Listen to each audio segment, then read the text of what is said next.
Islamic news کے پیارے بہنوں اور بھائیوں، السلام علیکم۔ ناظرین گرامی، یہ ایک گناہگار کا واقعہ ہے۔ ایک آدمی جو گناہوں میں لگا رہتا تھا مر گیا۔ وہ بصرہ کے قریب تھا، مگر جب وہ مرا تو اس کی عورت نے ایسا کوئی آدمی نہ پایا جو جنازہ اٹھانے میں اس کا ہاتھ بٹائے، کیونکہ اس کے ہمسائے اس کے کثرت گناہ کے سبب کنارہ کش ہو گئے۔ چنانچہ اس نے 2 مزدور اجرت پر لیے اور وہ اسے جنازگاہ میں لے گئے، مگر کسی نے اس کی نماز جنازہ نہ پڑھی اور وہ اسی صحرا میں دفن کرنے کے لیے لے گئے۔ اس علاقے کے نزدیک پہاڑ میں ایک بہت بڑا نیک رہتا تھا۔ عورت جب اپنے شوہر کا جنازہ اٹھوا کر لے گئی تو نیک کو منتظر پایا، چنانچہ نیک نے اس کی نماز جنازہ پڑھانے کا ارادہ کیا تو شہر میں یہ خبر پھیل گئی کہ نیک پہاڑ سے اترا ہے تاکہ فلاں شخص کی نماز جنازہ پڑھائے۔ چنانچہ شہر کے سب لوگ وہاں روانہ ہو گئے اور انہوں نے زاہد کی اقتداء میں اس کی نماز جنازہ پڑھی۔ لوگوں کو نیک کے اس فعل سے سخت حیرت ہوئی۔ نیک نے کہا، مجھ سے خواب میں کہا گیا تھا کہ فلاں جگہ جاؤ، وہاں تمہیں ایک جنازہ نظر آئے گا جس کے ساتھ صرف ایک عورت ہوگی۔ تم اس شخص کی نماز جنازہ پڑھو کیونکہ وہ بخشا ہوا ہے۔ یہ بات سن کر لوگوں کے حیرانگی میں اور اضافہ ہوا۔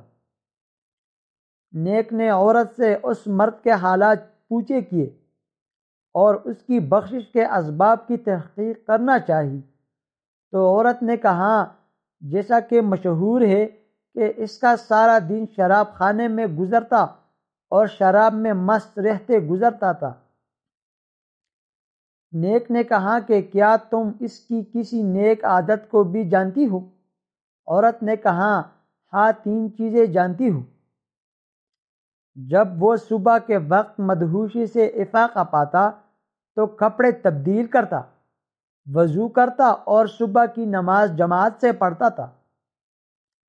پھر شراب خانہ میں جاتا اور بدکاریوں میں مصروف رہتا۔ دوسرے یہ کہ اس کے گھر میں ہمیشہ 1 یا 2 یتیم رہا کرتے تھے، ان سے وہ اولاد سے بھی زیادہ مہربانی سے پیش آیا کرتا تھا۔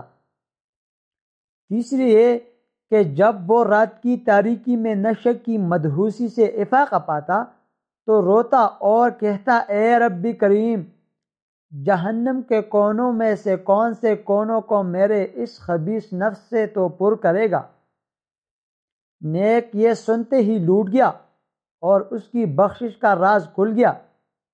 حضرت سحاق رضی اللہ تعالی عنہ کا قول ہے کہ ایک شخص نے حضور صلی اللہ علیہ وسلم سے پوچھا کہ سب سے بڑا زاہد کون ہے؟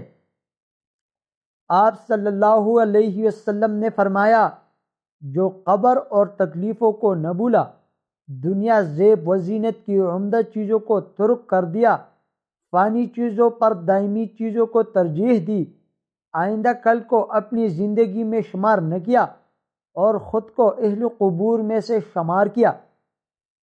حضرت علی کرم اللہ وجہہ سے پوچھا گیا کہ کیا وجہ ہے کہ آپ قبرستان کے قریب رہتے ہیں؟